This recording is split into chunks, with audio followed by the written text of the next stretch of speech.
നമ്മൾ സ്ഥിരം വർക്കൗട്ട് ചെയ്ത് തരുന്ന സ്ഥലത്ത് നിന്ന് മാറിയിട്ട് നമ്മൾ പാർക്കിലേക്കായി വർക്കൗട്ട് ചെയ്യും. ഇവിടെ ആകുമ്പോൾ കുറച്ചും കൂടി എക്യുപ്മെൻറ്റ്സും കാര്യങ്ങളും ഉണ്ട്.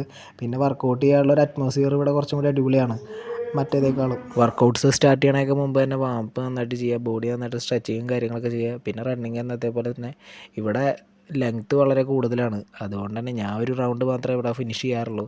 സ്റ്റാർട്ട് ചെയ്തിട്ട് ആകെ 3 ദിവസമായിട്ടുള്ളൂ. ആദ്യത്തെ ദിവസം ഫുള്ളായിട്ട് ഫിനിഷ് ചെയ്യാൻ പറ്റിയില്ല. പിന്നെ അതിലൊക്കെ റെഡിയായി. പിന്നെ സ്ട്രെങ്തനിങ് എക്സസൈസ് ആയിട്ടുള്ള പുഷപ്സ്, പുള്ളപ്സ്, സിറ്റപ്സ് ഇതെല്ലാം കൂടി ചെയ്യും. അത് കഴിഞ്ഞിട്ട് പിന്നെ കളിക്കാൻ പോകും പിള്ളേരുടെ കൂടെ.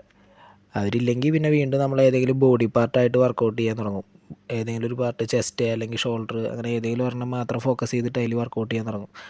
ഒന്നെങ്കിൽ ഫുട്ബോൾ കളി കഴിഞ്ഞിട്ട് അത് ചെയ്യാറുണ്ട് കേട്ടോ. ചില ദിവസങ്ങളിലൊക്കെ നല്ല മൂഡുണ്ടെങ്കിൽ ചെയ്യും, അല്ലെങ്കിൽ ക്ഷീണമായി കഴിഞ്ഞ് കഴിഞ്ഞാൽ ചെയ്യൊന്നുമില്ല.